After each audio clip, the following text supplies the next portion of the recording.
সম্মানিত ভিউয়ার্স, আসসালামু আলাইকুম। সবাই কেমন আছেন? আশা করছি ভালোই আছেন। এসএসসি পরীক্ষা 2026-এর ফলাফল পুনর্নিরীক্ষণের জন্য আবেদন পদ্ধতি নিয়ে আলোচনা করব এই ভিডিওতে। যারা আমার চ্যানেলটি ইতিপূর্বে সাবস্ক্রাইব করে ফেলেছেন তাদেরকে অসংখ্য ধন্যবাদ। যারা এখন আমার চ্যানেলটি সাবস্ক্রাইব করেননি, এরকম নতুন নতুন ভিডিওগুলো পেতে হলে অবশ্যই আমার চ্যানেলটি সাবস্ক্রাইব করে পাশে বেল আইকনটি বাজিয়ে রাখুন। আপনারা খেয়াল করেন, এসএসসি পরীক্ষা 2026-এর ফলাফল পুনরীক্ষণের সুযোগ দেওয়া হয়েছে। এটা কিন্তু প্রতি বছরই দেওয়া হয়ে থাকে, তবে একটু পরিবর্তন আনা হয়েছে। আগে যেমন টেলিটকের মাধ্যমে এসএমএস করে আপনার বোর্ড চ্যালেঞ্জ করা হতো, এখন কিন্তু আপনার সেই সিস্টেম পরিবর্তন আনা হয়েছে। এখন সরাসরি ওয়েবসাইট থেকে আপনাকে বোর্ড চ্যালেঞ্জ করতে হবে। এই বিষয়গুলো নিয়ে আপনাদের সাথে বিস্তারিত আলোচনা করব। অবশ্যই সমস্ত কিছু জানতে হলে পেমেন্ট পদ্ধতি, আবেদন কিভাবে করবেন, সবকিছু নিয়ে আলোচনা করবো এই ভিডিওতে। তবে এই ভিডিওটি কিন্তু আপনাকে ধৈর্য সহকারে একবার দেখতে হবে, তাহলে আপনি সবকিছু জানতে পারবেন, বুঝতে পারবেন। যারা এই ভিডিওটি পুরোটা দেখবেন না তারা কিন্তু সম্পূর্ণ তথ্য পাবেন না। আমি আবার বলছি, যারা সমস্ত তথ্য এক ভিডিওতে পেতে চান তারা অবশ্যই এই চ্যানেলটি সাবস্ক্রাইব করুন এবং ভিডিওটি একবার দেখুন।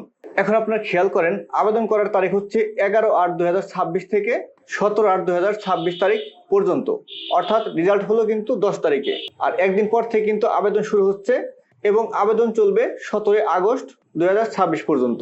যারা আবেদন করতে ইচ্ছুক অবশ্যই এই সময় ভিতরে আবেদন করবেন। এই সময় অতিক্রম হলে কিন্তু আপনাকে আর সুযোগ দেওয়া হবে না কোনোভাবেই। এখন খেয়াল করেন, আপনারা কোন ওয়েবসাইট থেকে আবেদনটা করবেন। আপনার হাতে থাকা মোবাইল বা কম্পিউটার দিয়ে আপনি আবেদনটা করতে পারবেন। আমি আপনাদের ওয়েবসাইটটি বলে দিচ্ছি, খেয়াল করেন। এখানে আছে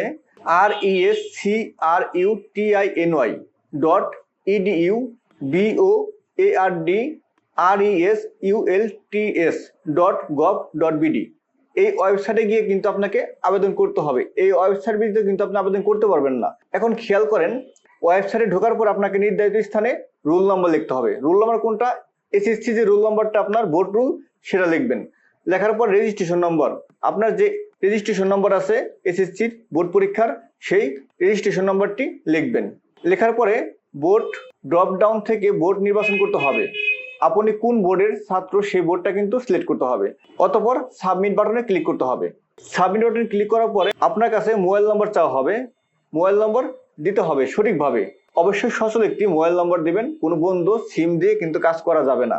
পুনরীক্ষণের ফলাফল প্রকাশিত হলে এই নম্বরে এসএমএস পাঠানো হবে। যখন আপনার এটা রেজাল্ট হবে তখন কিন্তু আপনাকে আবার ফিরতি এসএমএস জানিয়ে দেওয়া হবে রেজাল্ট চেঞ্জ হয়েছে কিনা। আপনার যদি চেঞ্জ হয় আপনি এসএমএস পাবেন। অবশ্যই সচল একটি মোবাইল নম্বর দিবেন যেটা অল টাইম খোলা থাকে। এখন আসেন, পরবর্তী স্ক্রিনে শিক্ষার্থীর বিষয়ভিত্তিক ফলাফল দেখা যাবে। আপনি যে রেজাল্টটা করলেন সেই ফলাফল কিন্তু আপনাকে দেখাবে প্রথম অবস্থায়। দেখানোর পরে পরবর্তী কাজগুলো আপনি করবেন। এটা কিন্তু আপনার আবেদন করার সময় আপনার সামনে চলে আসবে। আসার পরে আপনি এক বা একাধিক বিষয়ে ফলাফল পুনরীক্ষণের জন্য বিষয়সমূহ নির্বাচন করতে হবে। আপনার সামনে সবগুলো দেখাবে, আপনি কোনটা কোনটা চ্যালেঞ্জ করতে চাচ্ছেন সেটা কিন্তু আপনাকে নির্বাচন করতে হবে। নির্বাচন করে ফি প্রদান করুন বাটনে ক্লিক করতে হবে। এখন আসেন, প্রতিটি পত্রের জন্য 150 টাকা ফি নির্ধারিত আছে, অর্থাৎ প্রতিটি বিষয় কোডের জন্য 150 টাকা আপনাকে পেমেন্ট করতে হবে। দ্বিপত্র বিশিষ্ট বিষয়ের ক্ষেত্রে উভয় পত্রের আবেদন করতে হবে।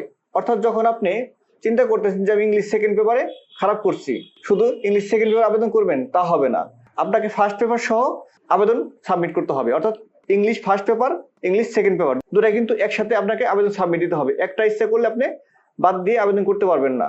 ঠিক এরকম ভাবে বাংলা ক্ষেত্রেও তাই। এখন নিচে দিকে খেয়াল করেন, পরবর্তী স্ক্রিনে প্রতি ফি এর পরিমাণ দেখা যাবে। যে আপনি বিষয়গুলো সিলেক্ট করলেন সে বিষয়গুলো সর্বমোট কত টাকা পেমেন্ট করতে হবে সেটা কিন্তু আপনি স্ক্রিনে দেখাবে।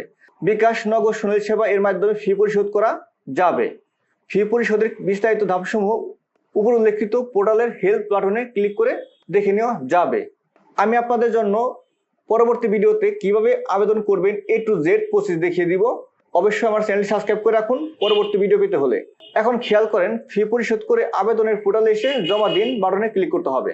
অর্থাৎ যখন আপনি আবেদন জমা দেওয়ার চিন্তা ভাবনা করবেন তখন কিন্তু আপনাকে জমা দিন বাটনে একটি ক্লিক করতে হবে। আপনি যখন আবেদন করবেন তখন কিন্তু পেয়ে যাবেন জমা দিন, সেখানে ক্লিক করতে হবে। উল্লেখ্য যে ফি প্রদান করে একবার আবেদন জমা দেওয়ার পরে আরো বিষয় যুক্ত করতে চাইলে একইভাবে তা করা যাবে, তবে এক্ষেত্রে নতুন ভাবে মোবাইল নম্বর দেওয়ার প্রয়োজন হবে না। আপনি একবার সাবমিট করছেন, করার পরে দেখা যাচ্ছে আপনি পরবর্তীতে মনে করছেন আমি আরো বিষয় অ্যাড করব, তখন কিন্তু আপনার মোবাইল নম্বর আর প্রয়োজন হবে না। পূর্বের অ্যাকাউন্ট থেকেই আপনি কাজ করতে পারবেন।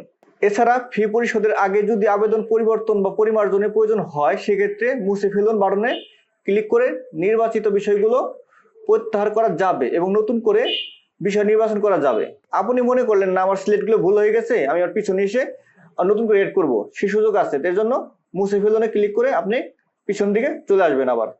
তবে একবার ফি জমা দিলে আবেদনকৃত বিষয়গুলো আর বাতিল করা যাবে না এবং কোনো অবস্থাতে ফি ফেরত দেওয়া হবে না। আপনি একবার ভুলভাবেই হোক বা সঠিকভাবেই হোক আবেদন করলেন জেনে শুনে, যদি মনে করেন না আমার আবেদনটা ভুল হয়ে গেছে, আমার টাকা ফেরত আনবো, সেটা কিন্তু কোনোভাবেই সম্ভব না।